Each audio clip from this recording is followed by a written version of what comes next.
दोस्तों नमस्कार, मैं उपेंद्र यादव, आप सबका स्वागत है। दोस्तों इस वीडियो में जो चर्चा करनी है उन भर्तियों का नाम मैं बता दूं, क्योंकि कई बार लंबा वीडियो हो जाता है तो लोग सोचते हैं कि हमारी भर्ती का नाम लिया है नहीं लिया। इस भर्ती में मैं चर्चा करूंगा एलडीसी भर्ती 2018 के जो 587 पद कम किए गए थे ओबीसी और जनरल के, उसके बारे में चर्चा करूंगा। मैं चर्चा करूंगा जेएन भर्ती 2020 का सिलेबस और फॉर्म रीओपन को लेकर, साथ में ही कनिष्ठ अनुदेशक भर्ती के परिणाम को लेकर, सूचना सहायक भर्ती 2018 की एक और सूची को लेकर, पुस्तकालय अध्यक्ष, फार्मासिस्ट और पटवारी की परीक्षा तिथि को लेकर। दोस्तों इसके अलावा नई ग्राम सेवक भर्ती और एनटीटी का परिणाम को लेकर, मोटर वाहन उपनिदेशक की जो अभ्यर्थना गई थी उसको लेकर, स्टेनोग्राफर की जो वर्तमान क्या स्थिति है उसको लेकर, रीट 2020 को लेकर मैं चर्चा करूंगा। हालांकि रीट 2020 के बारे में मैंने पहले बहुत कुछ बता दिया, लेकिन कुछ पॉइंट्स अब आज और मैं आपको बताऊंगा। इसके अलावा 2018 एलडीसी की जो कुछ विभाग है, जो संस्कृत एजुकेशन की जो है, इसके अलावा जो होम्योपैथिक यूनानी वाला जो समस्या आ रही थी उसको लेकर। सबसे पहले मैं एलडीसी भर्ती 587 के लिए चर्चा करना चाहूंगा। दोस्तों लगातार उन अभ्यर्थियों को धन्यवाद जो कॉल के माध्यम से, मैसेज के माध्यम से तमाम एमएलए को कॉल और मैसेज कर रहे हैं। इसके अलावा कभी ट्विटर बार के माध्यम से आप देश और प्रदेश में ट्रेंड कराने का काम कर रहे हैं। दोस्तों मैं बहुत कम बोल पाता हूं, तो कई लोगों को लग गया कि उपेंद्र यादव 587 को भूल गया। नहीं भूला, मैं खुद जयपुर आपके जो गगन चौधरी के साथ जाकर राजेंद्र यादव जी मंत्री उनसे मिला था, उनसे पूरी हमने रिपोर्ट बनवाई थी, उन्होंने सीएम में भेजा था। और फिर मेरी मंत्री राजेंद्र यादव जी से बात हुई, उन्होंने सीएम से बात वहां कर ली। जो अभी जो एमएलए के साथ उनकी मीटिंग चली राज्यसभा चुनाव को लेकर, तो उनके बाद मुझे सीएमओ में टाइम मिला। 15 तारीख को 5 बजे मैं खुद सीएमओ में आपकी भर्ती के साथ तमाम और भी मुद्दे थे, लेकिन प्राथमिकता के साथ आपकी बात रखी है। आज भी गगन चौधरी को मैंने फोन पे लाइन पे बात करवा के सीएमओ में बात भी करवाई थी, और इसमें ताजा अपडेट यही है, क्योंकि अब उन्होंने पूरी जो वापस से फाइल जो रिपोर्ट बनी है वो माननीय मुख्यमंत्री तक भेजी गई है।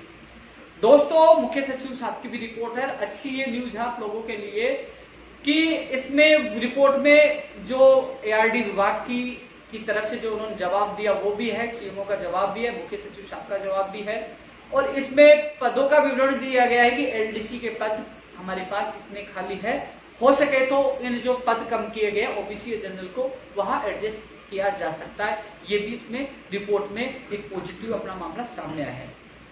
माननीय राज्य मंत्री राजेंद्र यादव जी भी कोशिश करे, तमाम एमएलए भी कोशिश करे, और मैं खुद जाकर आपकी बात रख के आया था।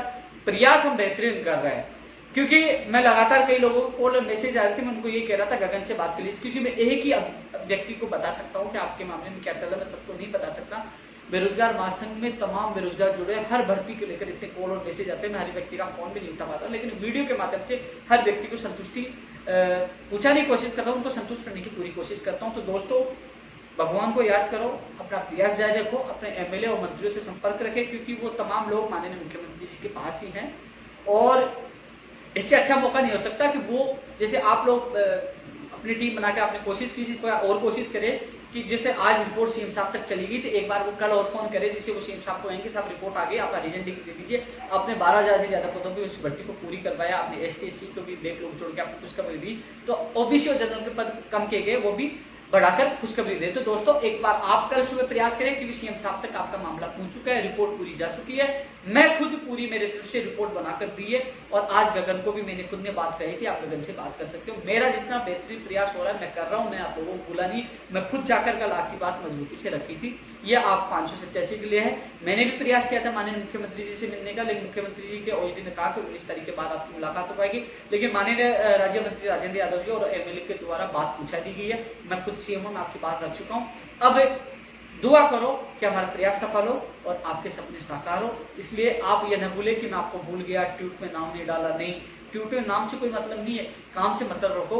मैं मेरे तरफ से बेहतरीन प्रयास कर रहा हूँ, मुझे ना श्रेय चाहिए ना वाई चाहिए, बस आपके आंखों में जो आंसू मेरे देखे, आप लोगों ने जितना संघर्ष किया, लाजवाब संघर्ष था, संघर्ष को मैं सैल्यूट करता हूँ। आपका भाई पहले भी साथ था, आज भी साथ है। मैंने पहले वीडियो में कहा था कि आप लोग मुझे अनशन के लिए कहोगे तो मैं बैठने के लिए आपके साथ तैयार हूँ, बस थोड़ा सा इंतजार था माननीय मुख्यमंत्री से मिलने का, क्योंकि जब सरकार पॉजिटिव है, माननीय मुख्यमंत्री जी सुन रहे हैं, उन्होंने रिपोर्ट मांगी है, तो हमें माननीय मुख्यमंत्री जी पे विश्वास करना चाहिए।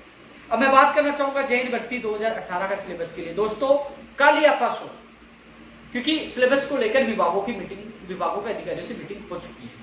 कल या परसों में आपका सिलेबस जारी हो सकता है। कल या परसों नहीं हुआ तो अगले वीक में होगा, यानी कि या मैं समझना कि कल आपका हो गया, आपने कल या परसों के लिए कहा था, यानी कि शुक्रवार को भी हो जाए, अन्यथा अगले वीक में आपका सिलेबस जारी होगा। रीओपन आपके फॉर्म भी अगले वीक में होने की पूरी संभावना, जहां तक मेरी अधिकारियों से बात हुई है, तो अगले वीक में आपके आवेदन प्रक्रिया के आदेश हो सकते हैं। इसके अलावा जो आपका सिलेबस है, मैंने कहा ज्यादा बदलाव नहीं होगा, लेकिन जो भी सिलेबस है उसके या शुक्रवार या कल या परसों या फिर आने वाले वीक में आपका सिलेबस जारी होगा। हमने प्रयास किया है और प्रयास में हमें परिणाम के रूप में यही आश्वासन मिला है कि आने वाले वीक में या कल या परसों तक आपका सिलेबस जारी हो जाएगा जेएन भर्ती 2018 के।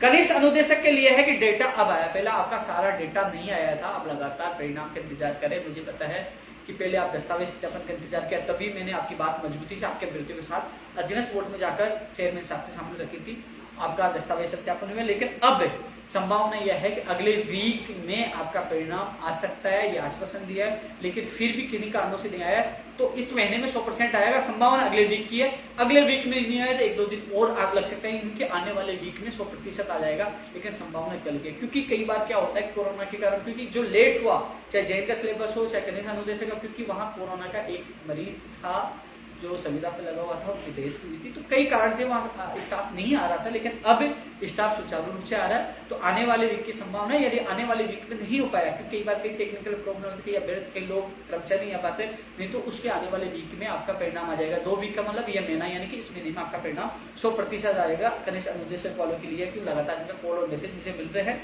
तो बस इंतजार करिए आने वाले वीक का या उससे अगले वीक का आपका परिणाम आएगा।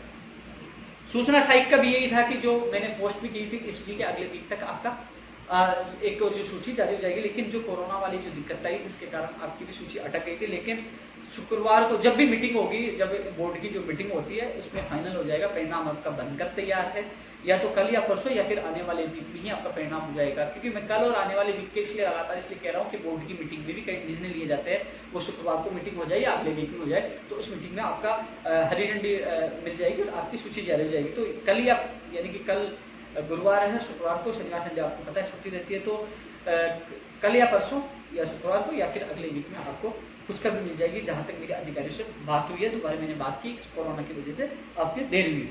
अब पुस्तकालय अध्यक्ष और फार्मासिस्ट की परीक्षा को लेकर दोस्तों कई लोगों के कॉल और मैसेज आ रहे हैं। सितंबर अक्टूबर में आपकी एग्जाम प्रस्तावित है, सितंबर अक्टूबर में आपकी एग्जाम प्रस्तावित है, मैं दोबारा कहना चाहूंगा। इसके अलावा पटवारी की नवंबर दिसंबर में प्रस्तावित है। यदि इसमें कोई समस्या आती है तो अगले साल भी जा सकती है, लेकिन पुस्तकालय अध्यक्ष और फार्मासिस्ट की एग्जाम तो सितंबर अक्टूबर में प्रस्तावित है। इन्हीं 2 महीनों में कभी भी आपकी एग्जाम होगी। इसके अलावा नवंबर दिसंबर में पटवारी की एग्जाम प्रस्तावित है, आगे भी जा सकती है क्योंकि इसमें संख्या ज्यादा है, कोरोना को मद्देनजर रखते हुए आगे भी जा सकते हैं। संभावना नवंबर दिसंबर की ज्यादा है, दिसंबर की ज्यादा है, अन्यथा अगले साल भी इसकी एग्जाम फरवरी मार्च या जनवरी कभी भी हो सकती है।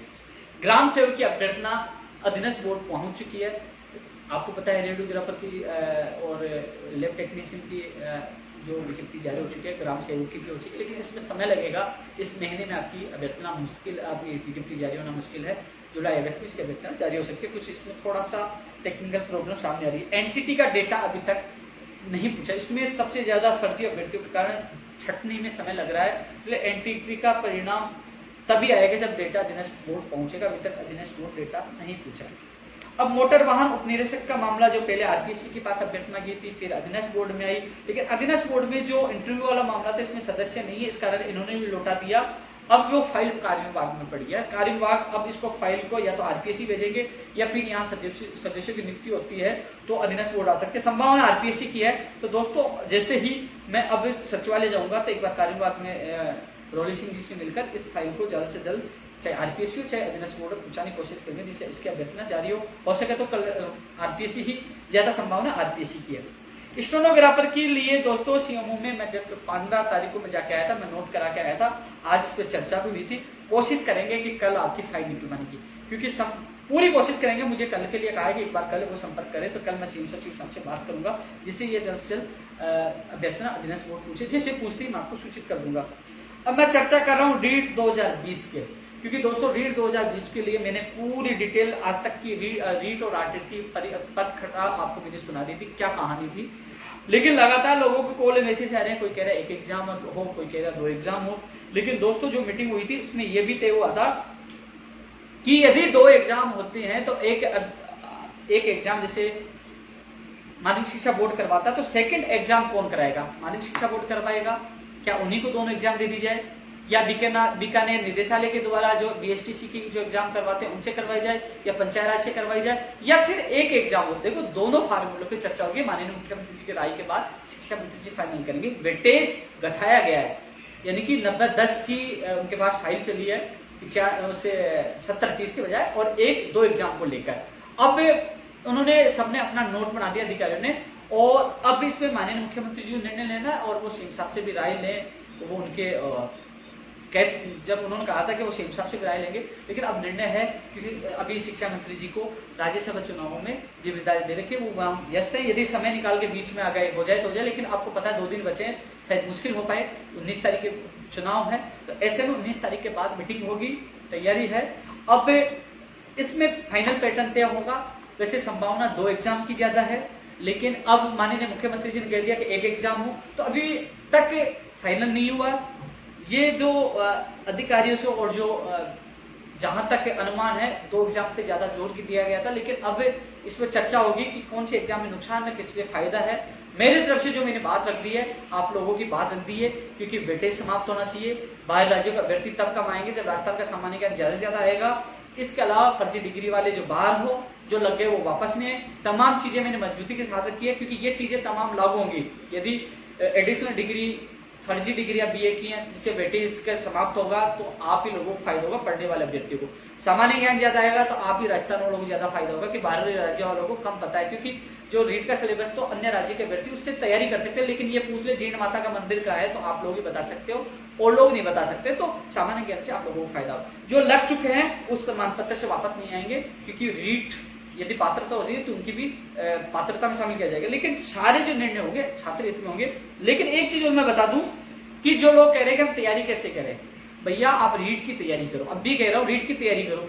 मान लीजिए शिक्षा मंत्री जी है और उन्होंने निर्णय ले लिया कि रीट तो पात्रता है, मैंने पहले कह ही दिया था, एक और एग्जाम करवा रहे, रीट को तो 2 सितंबर को करा देते हैं, तो फिर क्या करोगे? वैसे 2 सितंबर को एग्जाम नहीं होगी, समय बहुत कम है, क्योंकि जून में आपको पता है माध्यमिक शिक्षा बोर्ड बिजी है 10वीं और 12वीं के एग्जाम में। लेकिन फिर भी वो कहते कि नहीं, पात्रता के लिए हमने समय दे दिया है, अब शिक्षा भर्ती के लिए 3 महीने का समय देते, फिर कहां जाओगे? फिर कहोगे मेरे लिए समय नहीं मिला। इसलिए रीट की तो तैयारी करो, रीट की तैयारी आपकी बेहतरीन होगी। और शिक्षक भर्ती का अलग आपको पेपर करवाते हैं तो उसके लिए 3 महीने का समय मिलेगा। इसलिए आप लोग तैयारी जारी रखें, रीट के जो सिलेबस है उसके अनुसार। यदि 1 होता है अच्छी बात है, 2 होते हैं तो आपको 3 महीने का समय मिलेगा। इसलिए लोग अपनी तैयारी जारी रखें। अभी 19 तारीख के बाद शिक्षा मंत्री जी अधिकारियों की मीटिंग लेंगे, उनकी तरह से अधिकारियों की तरफ से जो तमाम सुझाव उन्होंने जो नोट बनाने तो बना लिए हैं, और जिसमें फाइनल निर्णय होना। लेकिन छात्र में होगा। मैं मेरी बात मजबूती से माननीय शिक्षा मंत्री जी से भी मैंने रख दिया, लिखित में दे दिया है कि कौन से पैटर्न फायदा है, किसमें नुकसान है। लेकिन मैंने कुल मिलाकर प्रदेश के बेरोजगारों का ध्यान रखा है कि राष्ट्रीय सामान्य ज्ञान भी शामिल हो, कॉमर्स के अभ्यर्थियों को मौका मिले, MA BEd वालों को मौका मिले, MS के आधार में BEd करें। इसके अलावा जो वेटेज तो समाप्त होना ही है, उन्होंने वादा किया ही था। इसके अलावा जो लग चुके हैं वो वापस है। जो तमाम जो बातें रखी है मैंने आपके हित में रखी है। मैं तो जो दोनों में से जो भी सरकार लागू करेगी उसका स्वागत करूंगा। दोनों ही छात्र हित में है, दोनों ही निर्णय छात्र हित में है। अब सरकार क्या लागू करते हैं? मुझे लोग कह रहे हैं कि 1 एग्जाम होनी चाहिए, कोई कह रहा है 2 एग्जाम होनी चाहिए, लेकिन मैंने बेहतरीन आपके लिए मैंने बात रख दी है। अब माननीय शिक्षा मंत्री जी को फैसला करना है। लेकिन जो अभी जो असमंजस की स्थिति यही थी कि यदि दूसरी एग्जाम होती है तो उसको कौन सी एजेंसी करवाएगी, या माध्यमिक शिक्षा बोर्ड को दे दी जाए, और एग्जाम उसी दिन होगी या 5 दिन बाद होगी या 15 दिन बाद होगी या 2 महीने बाद होगी या 6 महीने बाद होगी, ये भी तय होना है।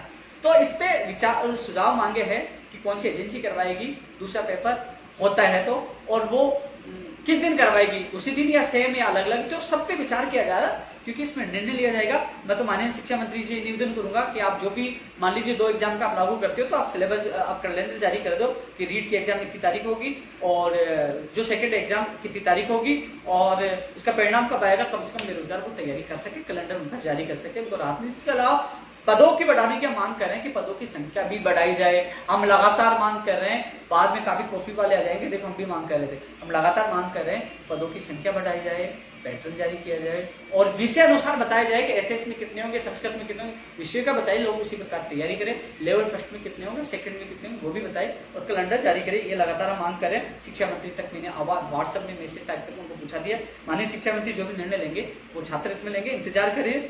और हालांकि कई लोग कहते हैं कि हमने ये बता दिया वो बता दिया, तो उन लोगों को ये कहना चाहूंगा, मैं रीट के अभ्यर्थियों को ये कहना चाहूंगा, मेरी 24 दिसंबर का शिक्षा मंत्री जी मेरी पर्सनल मीटिंग हुई थी उनके घर पर, मैं धन्यवाद देने गया था रीट की विसंगतियों को खत्म करने के लिए, वेटेज खत्म करने के लिए। आप देखिए मेरे साथ का वीडियो, उसके बाद मैंने एक वीडियो डाल के बताया था कि लेवल 2 के एक और एग्जाम हो सकते हैं, तमाम चीजें मैंने बताई और मैंने ट्वीट भी कर दिया था। क्योंकि काफी लोग क्या होता है कि मैं ट्वीट करता हूँ तो मैं ट्वीट करने के बाद ग्रुप में नहीं डालता, काफी लोग उसकी कॉपी करके ट्वीट करके उसको उठा के फैला देते हैं, आप लोगों को भ्रमित करते हैं, इसलिए आप भ्रमित ना हो। सबसे पहले ऑथेंटिक न्यूज हमने आपको दी है। न्यूज क्या, हम तो काम करते हैं, संघर्ष करते हैं, हम संघर्ष कर रहे हैं तभी तो वेटेज खत्म हो रहा है। पिछली सरकार में हम जेल गए 2018 7 जून को, उसके बाद कांग्रेस के घोषणा पत्र में डलवाने वाला मैं खुद था। और आप वीडियो देखोगे ना जो 24 दिसंबर का, कि हम माननीय शिक्षा मंत्री साथ बैठे, मैं ये कह रहा हूँ कि हमारे संघर्ष से ये भर्ती आई, आपको धन्यवाद उनके सामने, यानी कि संघर्ष से हम लगातार प्रयास करते भर्ती आई, संघर्ष कर रहे थे, सरकार ने हमारी मांग मानी, हमने धन्यवाद दिया शिक्षा मंत्री को, माननीय मुख्यमंत्री जी को।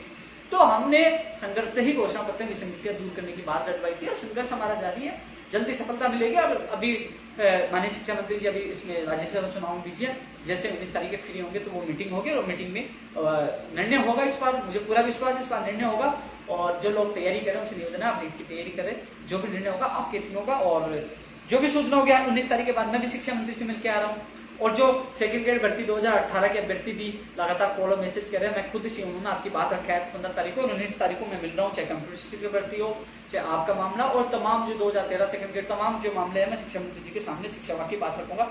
2018 एलडीसी के जो भी समस्या आई है, चाहे यूनानी होम्योपैथिक हो, चाहे जो संस्कृत एजुकेशन वाला मामला, मैंने बात रख दी है एआरडी में, जल्दी इनका सोल्यूशन होगा। तो दोस्तों इस वीडियो को तमाम अभ्यर्थियों को पूछाने की कोशिश करें जो इंतजार कर रहे हैं। जल्द ही मैं आपसे मिलूंगा एक और वीडियो के साथ। जय हिंद, जय भारत।